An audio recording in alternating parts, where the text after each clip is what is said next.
So thank you for raising the subject. Thank you.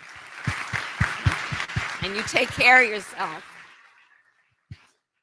Okay, next we're going to call on Ashley Scott. Speaking of Gen Z, although I guess I shouldn't assume I know what generation she's from, but she is a student from Bucks County. Hi.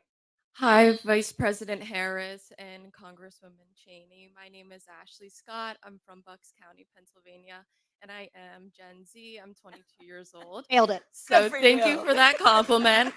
But yeah, my question is about maternal health. Specifically in the United States, maternal mortality is devastating. The rates are terrible. And I was wondering if you have a plan to combat the crisis.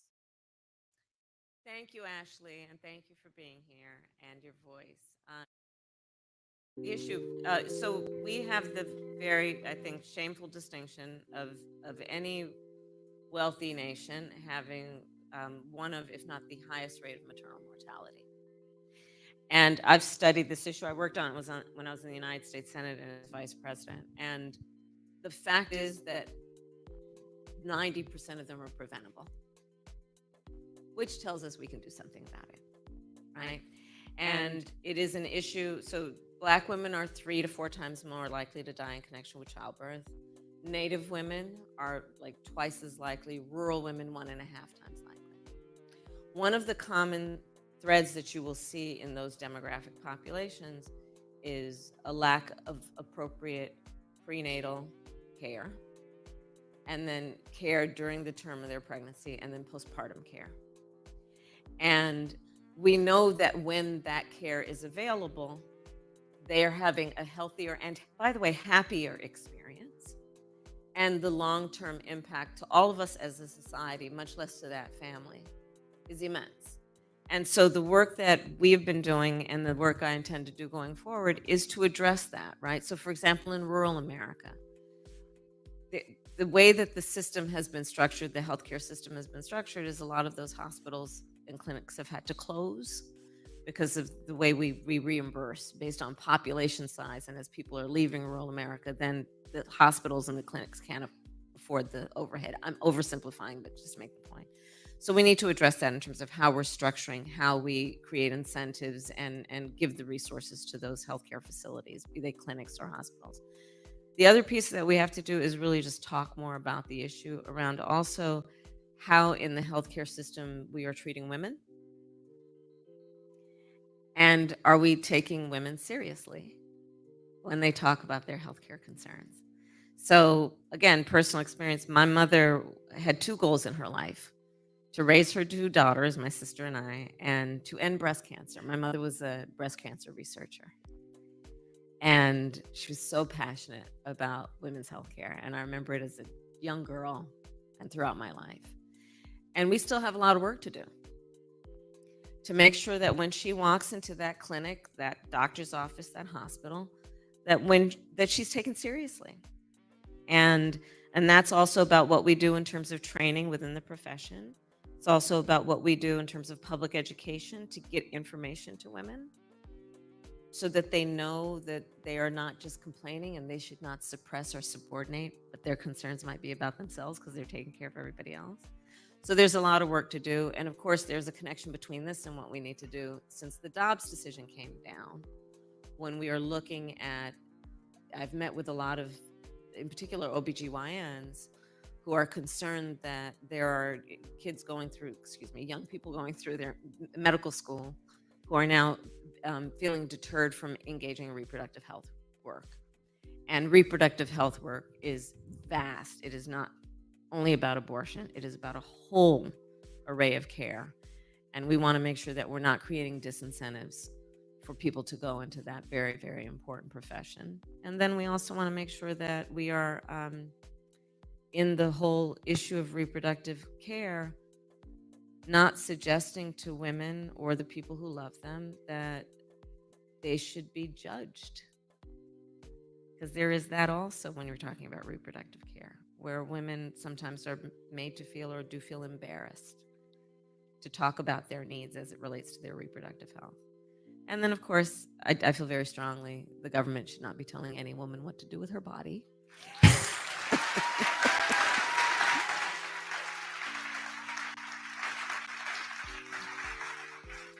And when Congress passes a law reinstating the reproductive freedoms of women, I will gladly and proudly sign it into law, because I strongly believe one does not have to give up or abandon their own faith or beliefs to agree that not the government telling her what to do. If she chooses, she will consult with her priest, her pastor, her rabbi, her imam, but not the government. We've seen too much harm, real harm, happen to women and the people who love them around our country since that decision came down, including women who have died.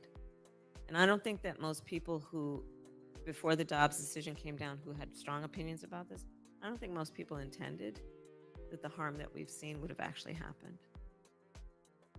Can I add to this, because I think it's such an important point, and I think there are many of us around the country who have been pro-life, but who have watched what's going on in our states since the Dobbs decision, and have watched state legislatures put in place laws that are resulting in women not getting the care they need. And so I think this is not an issue that we're seeing break down across party lines, Right. but I think we're seeing people come together to say what has happened to women when women are facing situations where they can't get the care they need, where in places like Texas, for example, the Attorney General is talking about suing to get access to women's medical records.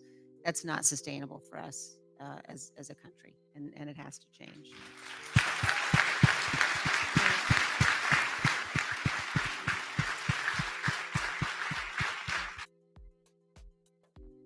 So as we come close to time here, I want to ask you both kind of a final question. I watched the conversation in the country and the way that the media covers this election, and it's often about the race, who's up in a poll, who's down in a poll, and I don't always feel like we're talking about the stakes enough. And Liz Cheney would not be here if she didn't think the stakes were very high, and frankly, the Republicans wouldn't be so angry at you if they didn't think you were an effective surrogate as somebody speaking about the stakes. Some Republicans. Some Republicans. Hashtag not all Republicans. 'Cause I've seen a lot of Republicans. I've seen it, and I know it happens. Who thank her constantly. I know it. Yeah. I know it. They're going to vote the right way on November 5th. They might not be public about it, but they'll do what they know is right. So, I agree. But just to close, and maybe starting with you, Congresswoman, so you can have the last word. Talk to me and all of us about the stakes. Many people in the room here are undecided voters. What's kind of the last pitch that you would make about why this election is so important and why you believe they should vote for the vice president? Well, I think in this election, and especially here in Pennsylvania, we have the opportunity to tell the whole world who we are. And we have the chance to say, we're going to reject cruelty. We're going to reject the kind of vile vitriol that we've seen from Donald Trump. We're going to reject the misogyny that we've seen from Donald Trump and J.D. Vance.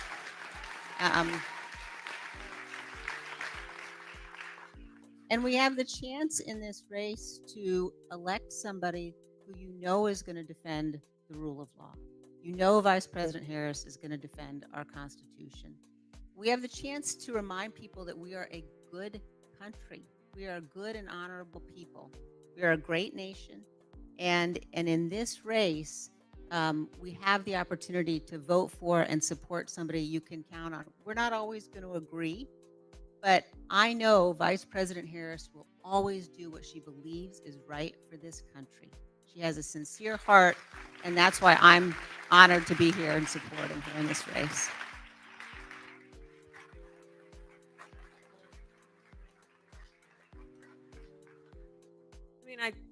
Exactly. Listen, so in my career as a prosecutor, you've heard me say this, I never, ever asked a victim or a witness, are you a Republican or a Democrat? Never. It wouldn't even occur to me to ask that. I did every time ask, are you okay? And and I feel very strongly that, for example, on the issue of partisanship, yes, we're going to have disagreements, but I actively invite good ideas from wherever they come. That's why I'm going to have a Republican in my cabinet, by the way. Because I want good ideas. And by the way, I know it is in our best interest as a nation, the interest of our strength in our future as a nation. We need a healthy two-party system. We need a healthy two-party system. We need to be able to have these good, intense debates about issues that are grounded in fact. About that. Imagine. Let's start there. Wow. Can you believe that's an applause line? But it's we have in our grasp in these next 13 days. 13 days. Or 15 days, excuse me. I'm just jumping ahead. In these next 15 days, we have in our grasp the ability to determine the course of our country. Every election we've said this is the one. This is the one. This truly is the one. I mean, to the Congresswoman's point, the former chairman of the Joint Chiefs of Staff referred to Donald Trump as being fascist to the core. And no one would ever accuse the former chairman of being partisan in any way. The people who know him best, from the former chief of staff, defense secretaries, 2 of them, national security advisor to the former vice president. And so we have in our grasp, because we still have a democracy. As the saying goes, as long as we hold on to it, we still have a democracy, which means in a democracy, and here's the beauty of it, we each have the power to make a decision about the future of our country through our vote. And my request then of each of you who have spent time out of your busy lives to be here, and I thank you for that, is please just help us get the word out to your neighbors and friends and family members, to just remind them of what is at stake in this conversation. I ask for your vote. I ask for their vote. And I promise to be a president for all Americans. I promise and pledge that. All right, everyone. Congresswoman Cheney and Vice President Kamala Harris, thank you so much. Yes, let's give them another round of applause. That was wonderful. Thank you so much.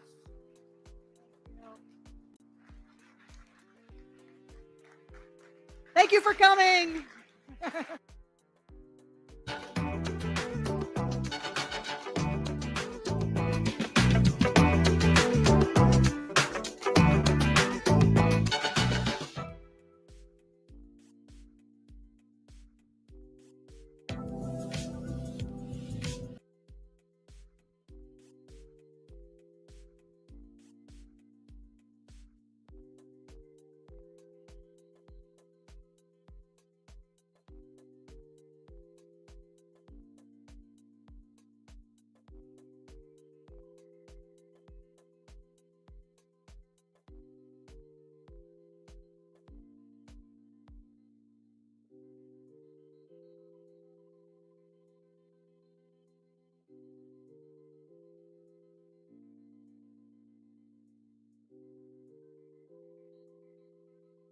Many of you may have heard of her. I think we could give her a round of applause right now just to start.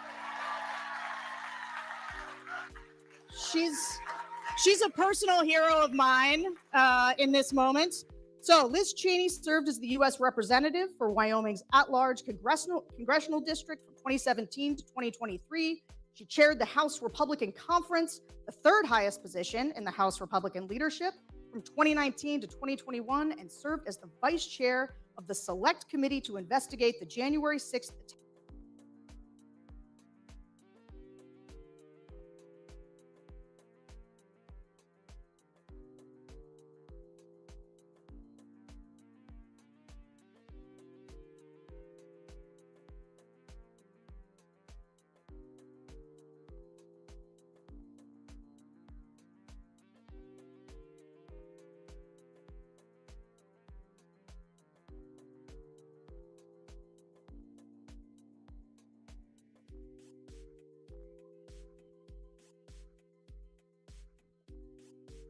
She's a personal hero of mine in this moment.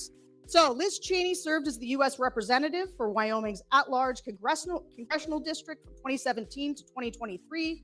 She chaired the House Republican Conference, the third highest position in the House Republican leadership, from 2019 to 2021, and served as the vice chair of the Select Committee to investigate the January 6th attack on the United States Capitol. She is a lifelong Republican. Please welcome to the stage Congresswoman Liz Cheney.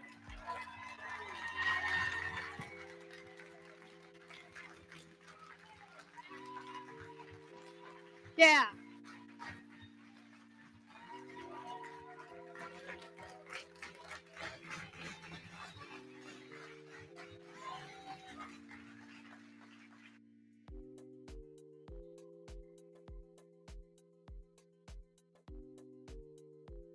Knows who she is, but Kamala Harris, she always fights for the people, whether it was fighting the big banks on behalf of homeowners, or going after cartels smuggling humans and drugs into our country, or standing up to big pharma to cast the deciding vote as vice president to lower the cost of insulin to $35 a month for our seniors.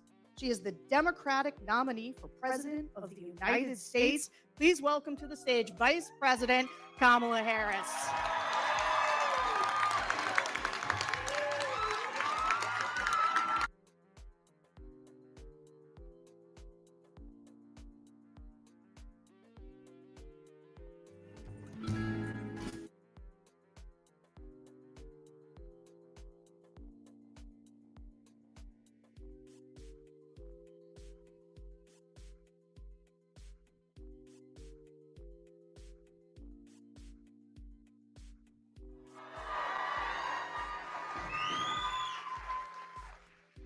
Let's get to it. Let's do it. Let's do it. Morning, everyone. Oh, happy belated birthday. Oh, yeah. Thank you. I appreciate that. Thank you. Audience members showing me up. That's tough. Okay, so I've got to start with the thing that brings us here today, because I've got to say it is unusual for somebody who is as high up in the Republican leadership as Liz Cheney was to be out here campaigning with the Democratic nominee for president. And so maybe why don't both of you tell us, but you start. You've actually marshaled unprecedented support from Republicans in this election. Why do you think that is? Sarah, thank you for being here and for your work, and the Congresswoman, thank you. I have said before, and it must be repeated each time, there are moments in the history of our country which challenge us, each of us, to really decide, do we stand for those things that we talk about, including in particular country over party. And you have been extraordinarily courageous in the way that you have done that, and I thank you for that.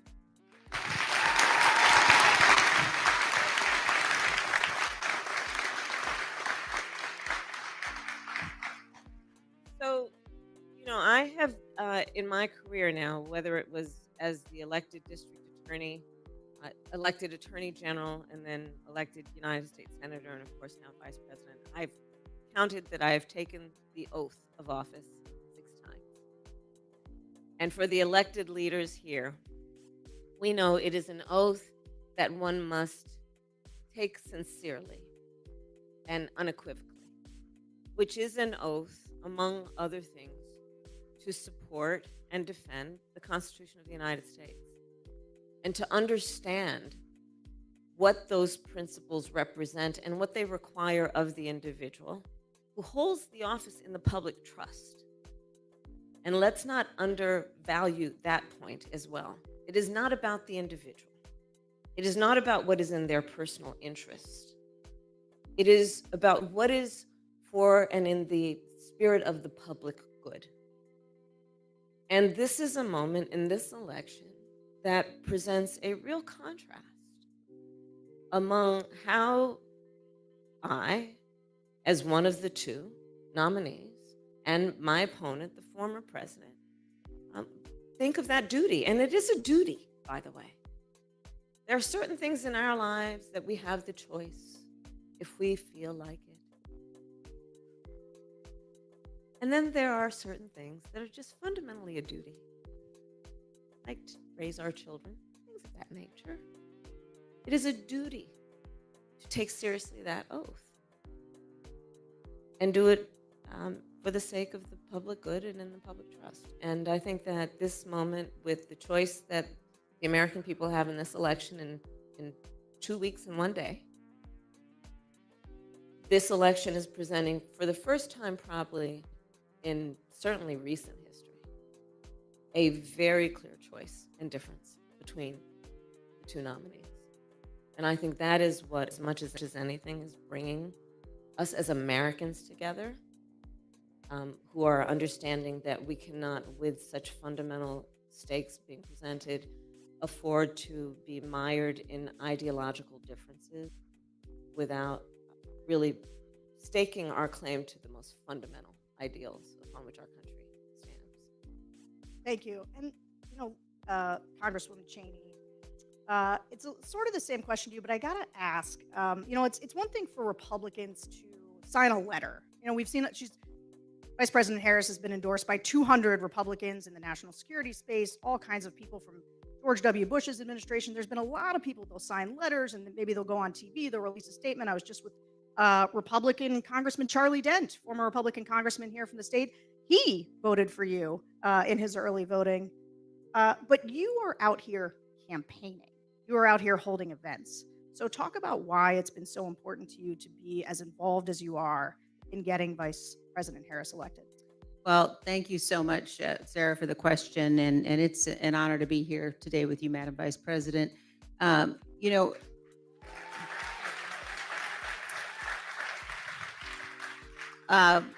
me, every single thing in my experience and in my background has played a part in my decision to endorse Vice President Harris. And that begins with the fact that I'm a conservative, and I know that the most conservative of all conservative principles is being faithful to the Constitution.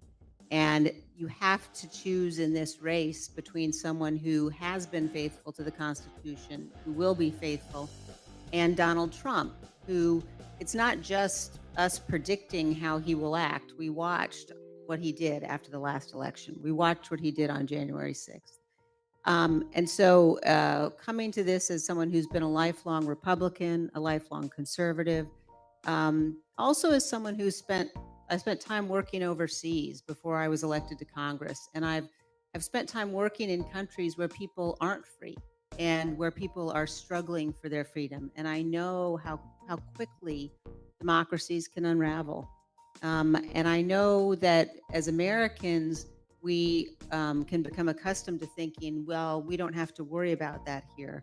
But I tell you, again, as someone who has seen firsthand how quickly it can happen, that is what's on the ballot.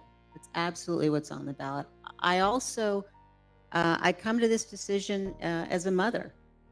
I have 5 children. And there was a moment right after January 6th when my husband and I were having dinner with our 2 youngest, our 2 sons. And I looked across the table at my young sons, and I thought to myself, in the aftermath of the attack on the Capitol, are they going to grow up in a country where we don't have to worry about the peaceful transfer of power? Are they going to grow up in a country where that is guaranteed? And I believe that every one of us in this election has a duty and an obligation to do what we know is right for the country, and that's to support Vice President Harris. So I'm very honored to be here and to do that.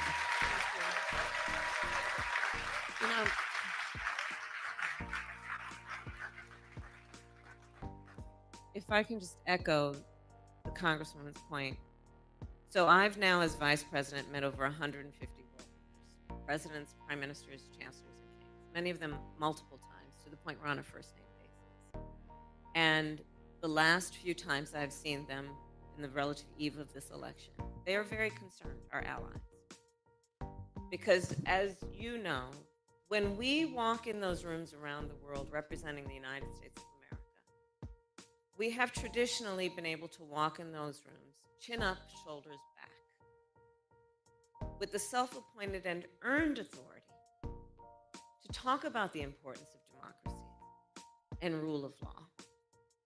But as all the role models here know, as a role model, people watch what you do to see if it lines up with what you say. People around the world are watching this. And I tell you, sometimes I do fret a bit about whether we as Americans truly understand how important we are to the world.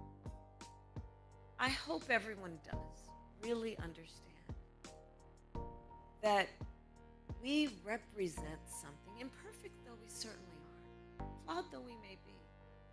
We represent, in terms of our ideals, the basis of our Constitution, we represent a gold standard. And when we have someone who has been president, who wants to be president again, was saying he would be dictator on day one, would weaponize our Department of Justice, one of the principles of our democracy is that we say we have a justice system that is blind, that is not punitive against one's enemies. They are watching. So this is about direct impact on the American people, and it most certainly will impact people around the world. I'm so glad you brought that up. And I as a follow-up, I would just ask Congresswoman Cheney, too, we live in a dangerous time. I mean, I think Americans are watching what's happening overseas, in Ukraine, in Israel. Republicans, we used to be the party that would be on the side of our Democratic allies like Ukraine. Talk to me a little bit, and all of us, about why, from a foreign policy standpoint, you find yourself able to endorse Democrats who didn't used to be that way. Well, it's not just able to endorse them, but if you look at the numbers of the most senior officials who served Donald Trump, his own vice president, national security advisors, as chief of staff, the leading generals who served him, who've all said he's unfit. And people really need to stop and think about how completely unprecedented that is. And the idea, when people sort of say, well, we might, be tempted for some reason or another to vote for Donald Trump. If the issue is foreign policy, I would just ask everyone, think about how dangerous and damaging it is to have someone who's totally erratic, completely unstable, someone who has aligned himself with, who idolizes tyrants. He idolizes tyrants. The choice here with respect to national security policy is a man who has proven, he's absolutely proven that he will not stand up, he won't defend this nation with respect to our own Constitution and rule of law. And Vice President Harris, who has been clear in terms of support for Ukraine, in terms of recognizing and understanding across the board that America cannot maintain our own freedom and security if we walk away from our allies around the world. And our adversaries know that they can play Donald Trump. They absolutely know that they can play him. And we simply can't afford to take that risk. So as someone who's spent a career on national security issues, again, this was not at all a difficult choice for me. The choice here is absolutely clear in terms of the necessity of supporting Vice President Harris. And if I may emphasize, part of the backbone of our national security is our military. And let's please not overlook how someone who wants to be commander-in-chief and was has talked about our servicemen, has talked about an American hero like John McCain, who was a prisoner of war, that he didn't respect him, didn't like him because he got caught. Has talked about our service members as though they are less than the most courageous of us, those who put on the uniform, who represent the United States of America, who are willing to die for the sake of everything we stand for. He calls them suckers and losers. These things cannot be overlooked. And I have said many times publicly, and I'll say it again, in many, many ways, Donald Trump is an unserious man. But the consequences of him being president of the United States are brutally serious. There are things that he says that will be the subject of skits and laughter and jokes. But words have meaning coming from someone who aspires to stand behind the seal of the President of the United States. These are the things that are at stake. Couldn't agree more. So I do want to ask you another question, though, before we go to the audience. You talk a lot about a new way forward. You talk about turning the page. What's on the next page? Talk to us about. You want a preview? Yeah, give me a spoiler alert. Just tell us what's the rest of the chapter. Well, first of all, I will say that it is a metaphor that is meant to also describe my intention to embark on a new generation of leadership. And needless to say, mine will not be a continuation of the Biden administration. I bring to it my own ideas, my own experiences. But it is also about moving past what, frankly, I think has been the last decade of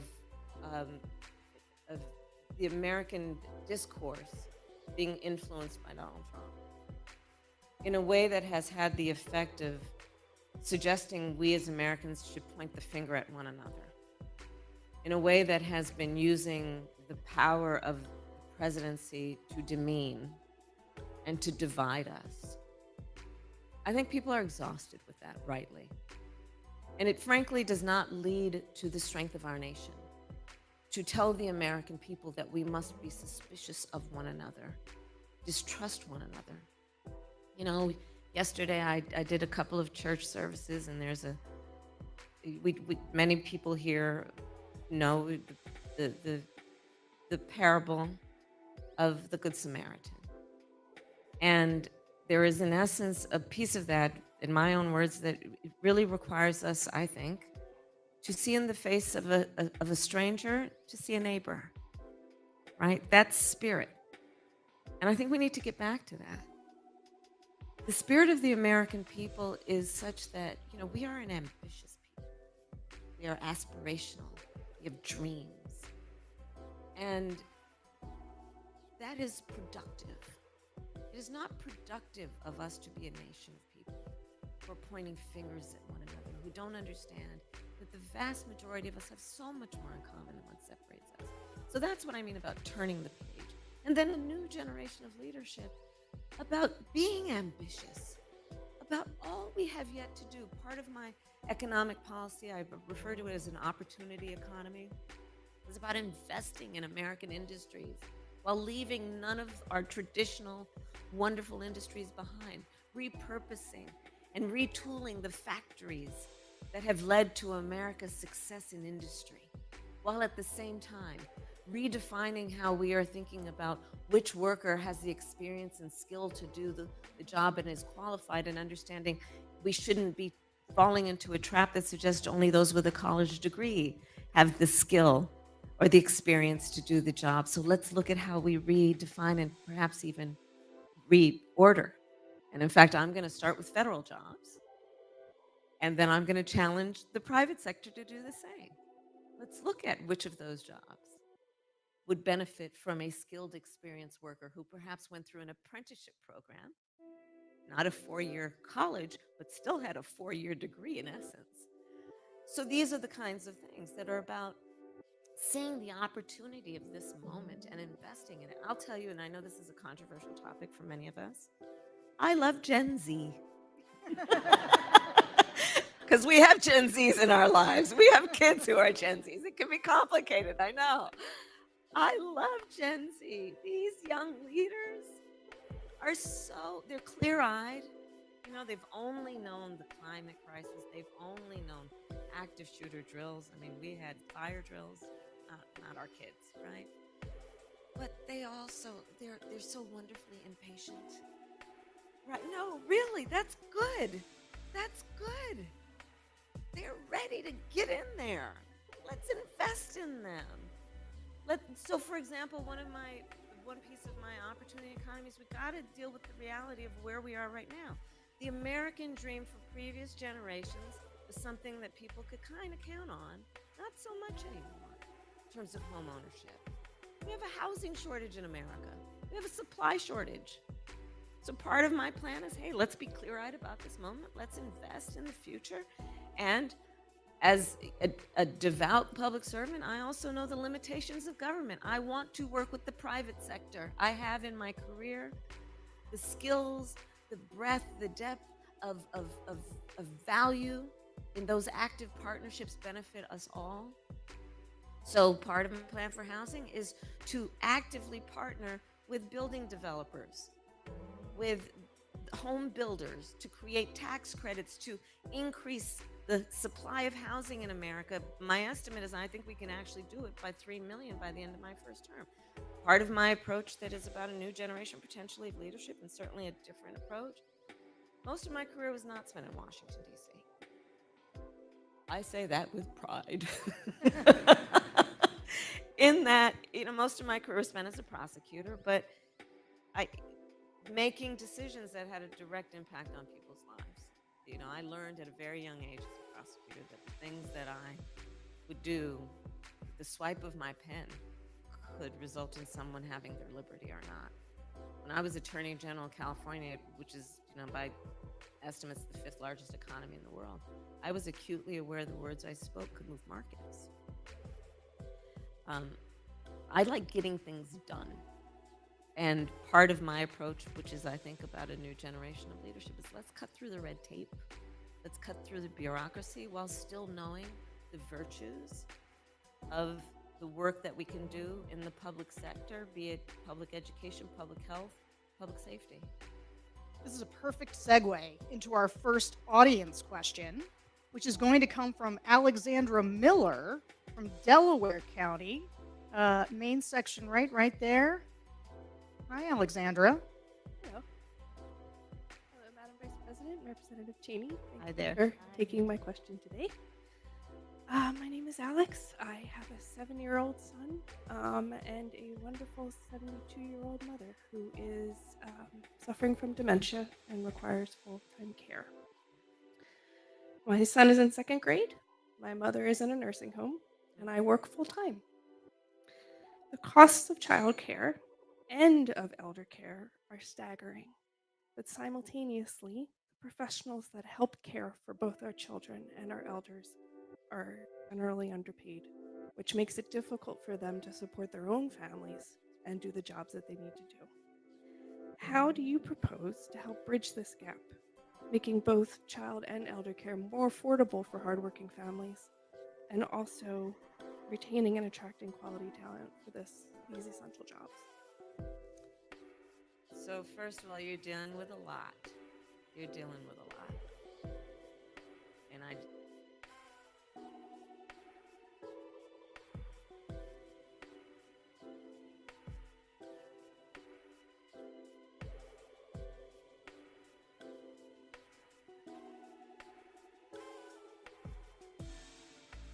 they're young children and taking care of their parents as they age.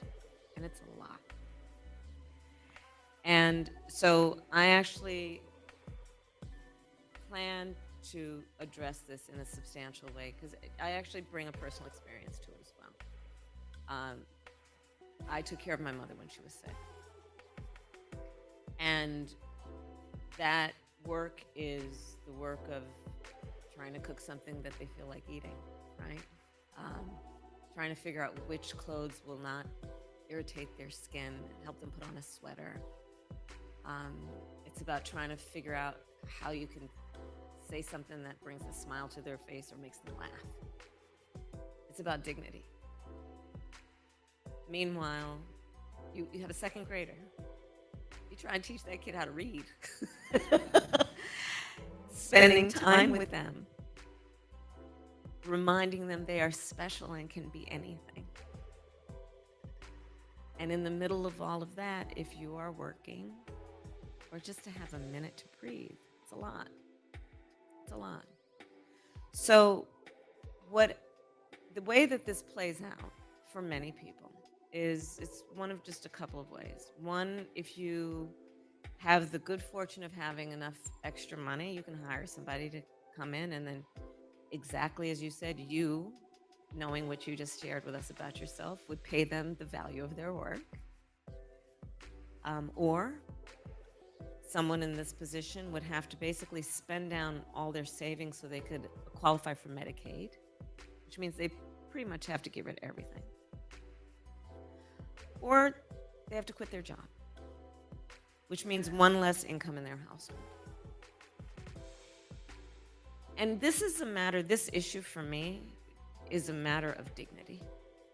Yours, your parents, and the well-being of your child.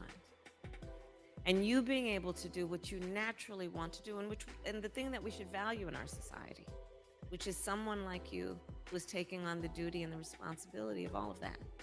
So my plan is that instead of those scenarios I just mapped out, we will restructure it so that Medicare covers the cost of in-home health care for your parent so that they can be at home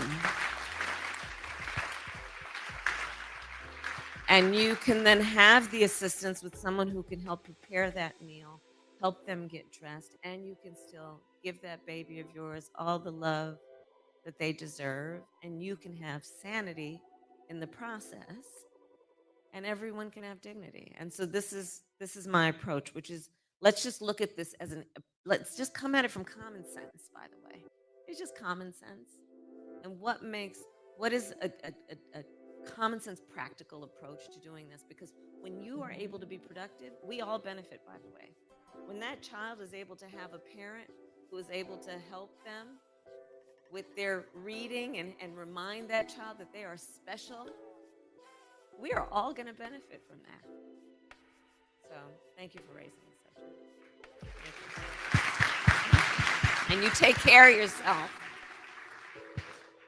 Okay, next we're going to call on Ashley Scott. Speaking of Gen Z, although I guess I shouldn't assume I know what generation she's from, but she is a student from Bucks County. Hi. Hi, Vice President Harris and Congresswoman Cheney. My name is Ashley Scott. I'm from Bucks County, Pennsylvania, and I am Gen Z. I'm 22 years old. Nailed it. So thank you for that compliment. But yeah, my question is about maternal health. Specifically in the United States, maternal mortality is devastating. The rates are terrible. And I was wondering if you have a plan to combat the crisis. Thank you, Ashley, and thank you for being here and your voice.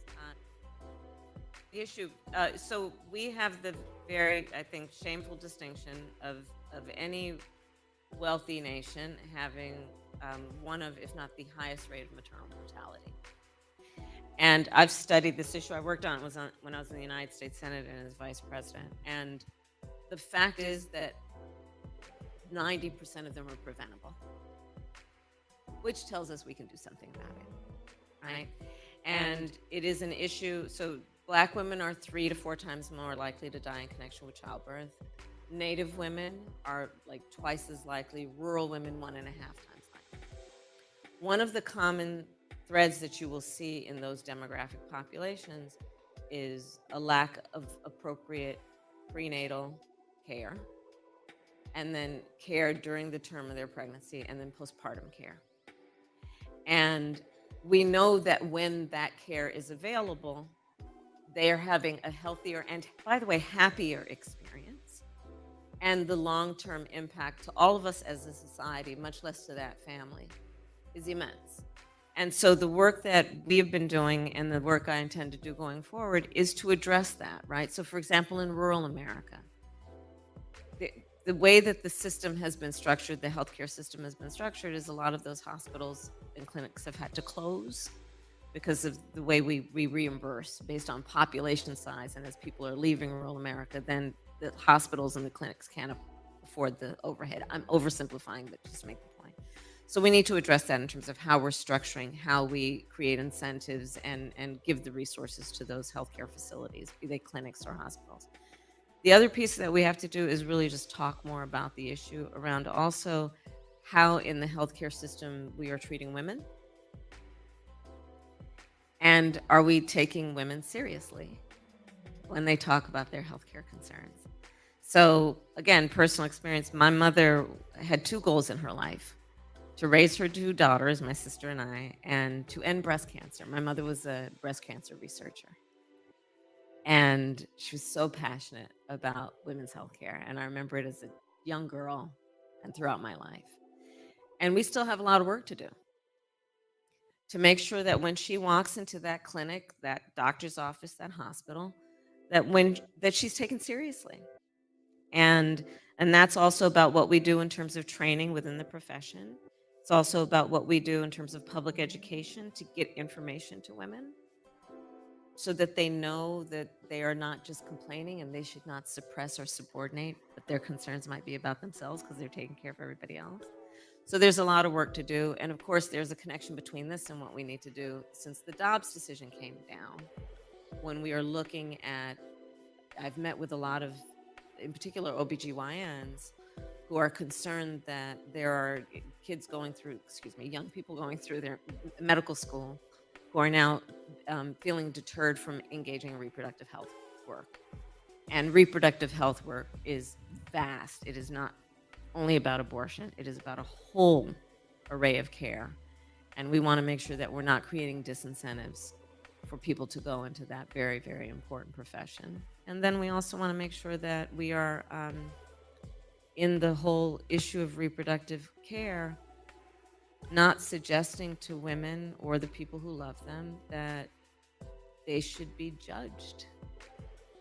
Because there is that also when you're talking about reproductive care, where women sometimes are made to feel or do feel embarrassed to talk about their needs as it relates to their reproductive health.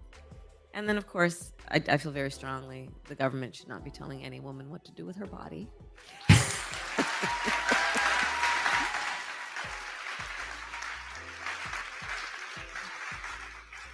And when Congress passes a law reinstating the reproductive freedoms of women, I will gladly and proudly sign it into law, because I strongly believe one does not have to give up or abandon their own faith or beliefs to agree that not the government telling her what to do. If she chooses, she will consult with her priest, her pastor, her rabbi, her imam, but not the government. We've seen too much harm, real harm, happen to women and the people who love them around our country since that decision came down, including women who have died. And I don't think that most people who, before the Dobbs decision came down, who had strong opinions about this, I don't think most people intended that the harm that we've seen would have actually happened. Can I add to this, because I think it's such an important point, and I think there are many of us around the country who have been pro-life, but who have watched what's going on in our states since the Dobbs decision, and have watched states. Mic check 1 2 1 2. It's Kiy NY007. I'm coming to bust y'all bubbles. It's over 50 of y'all, and y'all don't want to hit the like button. All right, I got y'all. Here on my channel, I talk about astros, things to do with astronomy and astrology. I talk about universal content, and I also talk about isolated content that has to do with the community. I also find that it's interesting that a lot of y'all are white in here, huh? Caucasian persuasion. It doesn't matter if you don't like her. I'm not feeling Kamala, but that doesn't mean y'all can't hit like. You like to express yourselves. You like to hang around. You like to know what Black folks is doing too. So see, I like to have open, honest conversation with folks, but I know y'all don't know how to do that. So that's on y'all. At some point, you're going to meet your maker, and you're going to have to explain what the hell you did with your life. Do you understand me? Here on my channel, I don't beg for anything. I don't need it. What I need is the right people here. They're going to come from all races, whatever the case may be. But I'm here to partially still tell y'all, you're not going to come in here playing too many games, because we're not doing that. You understand? You understand that? Now, if it was something white, because I'm going to talk about what the real issue is. My issue with her is she plays with race. I don't play about race. Y'all play about race. I'm not playing those games with y'all either. And it's quite funny that if Trump was up in here, whether I like him or not, you would hit like button. Why? Because your ass is white? Let's be honest. White people, be honest for once in your life. Yeah, go ahead. Go ahead. Yeah, I take my shower cap off. Y'all full of crap. I don't have to like her, but I have my reasons. And I will be doing some things coming up with Trump. He's going to get some pushback too. This isn't a politics channel, but because of so much bullshit that goes on, it's forcing us to have the conversation. You people got to realize that the first people on this planet were black. White people, guess what? You come from us. I'm your mother. I'm your sister. We birthed you. I don't really know how y'all got in them Caucasus Mountains and why y'all was peeking out of caves all the time and being all wild and ruckus. There was wildness in Africa too, but not like y'all. We get to thank y'all for a lot of diseases and all that too. I'm gonna get into that though further down the line. But I'm just here to let y'all know I'm Kiy NY. And I'm not playing no games with y'all. This ain't the channel for that. If you don't like it, you know what you can do, because that's what you guys always do. You travel in packs and then you run as soon as the truth comes. The truth gonna bite you on your white ass, your Asian ass, your Hispanic ass, and some black asses. You understand? You need to start supporting people that bring you the truth. I don't come here with biases and bullshit. I come with receipts.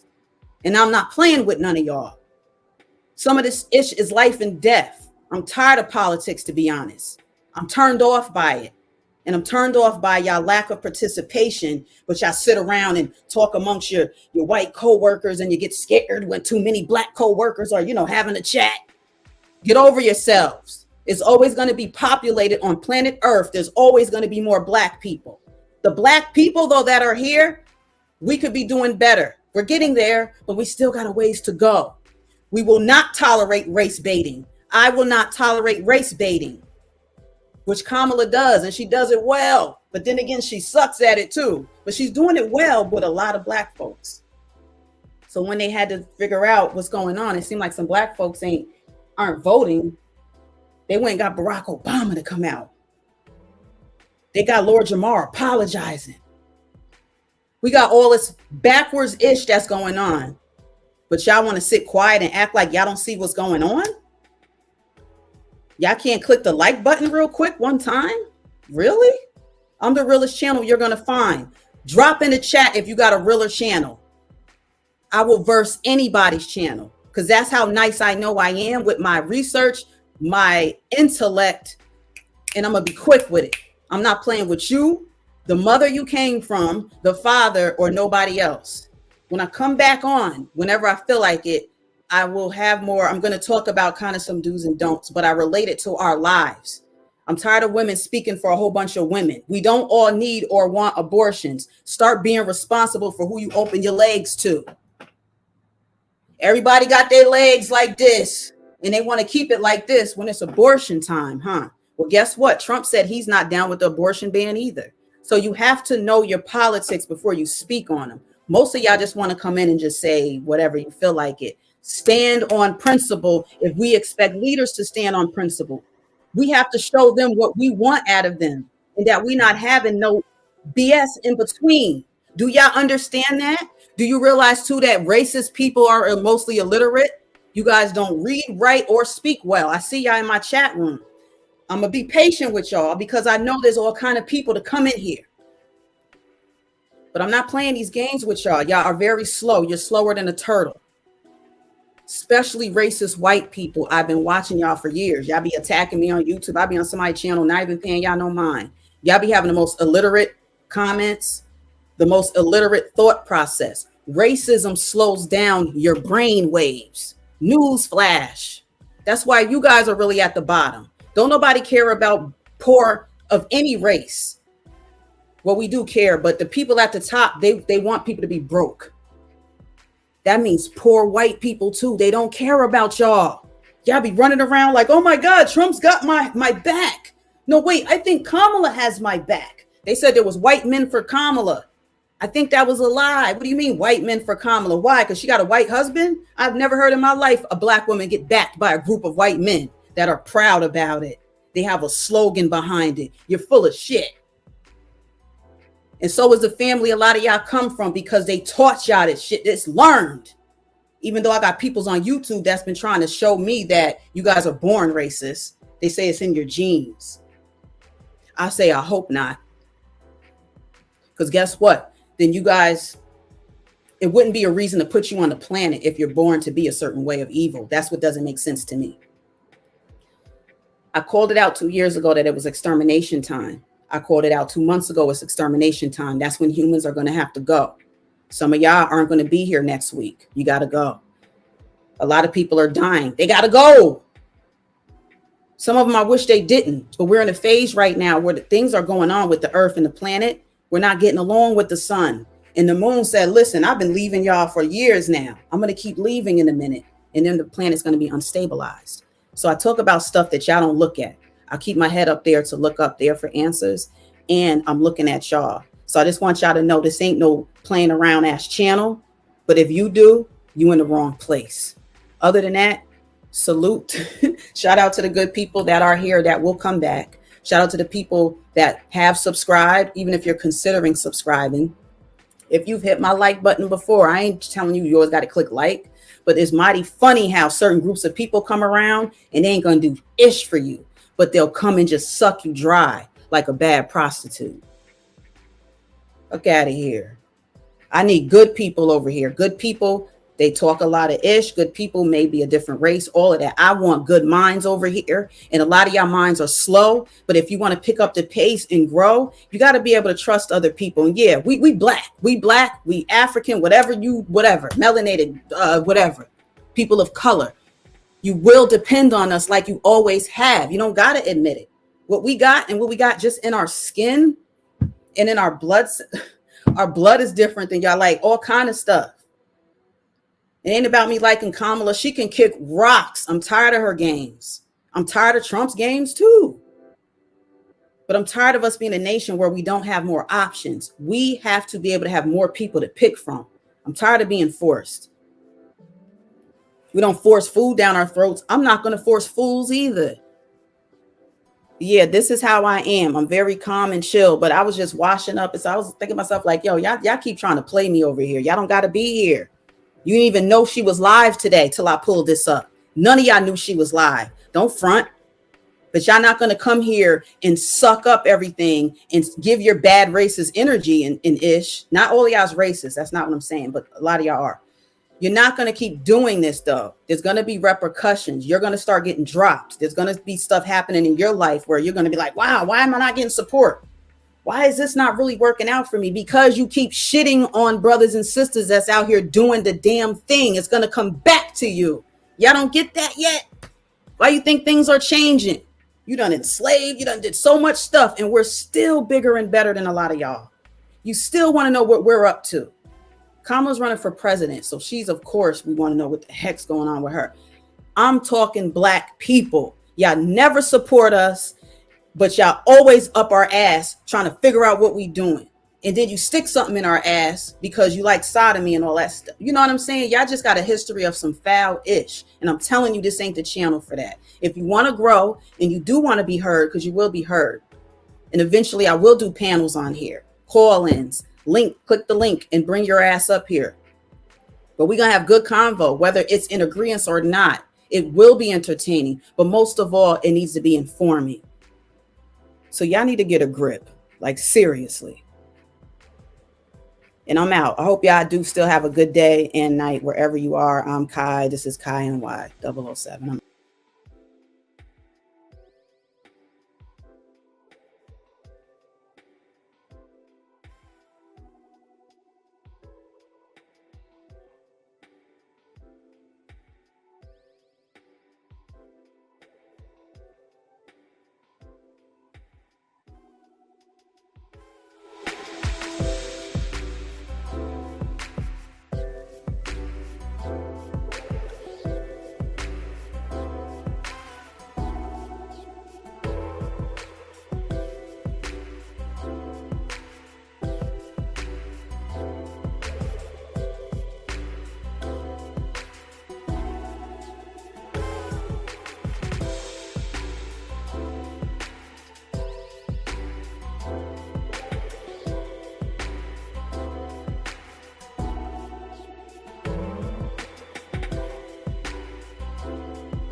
I was muted. I have over 60 votes. Most of y'all, smallest percent said humbug. I don't care. The question is, does Kamala Harris have what it takes to run the U.S. as first female president? Most of y'all said no. 2% said they don't care because y'all don't realize it does affect you in some kind of way, whether it's taxes or whatever it is. 20% said no. 19% said yes, she does have what it takes. Most of y'all said no by 77%. Thank you. 64 votes. I'm out. Peace.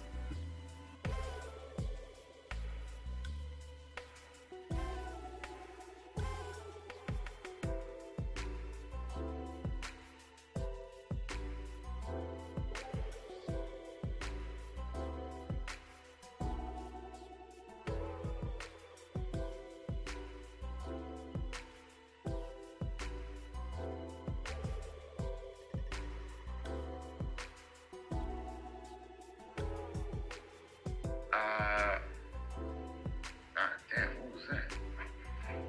That was fun. Damn. So that's a moth. God damn it. Fuck out of here. Really is. What is it doing here? All right, there we go. All right, so there it is.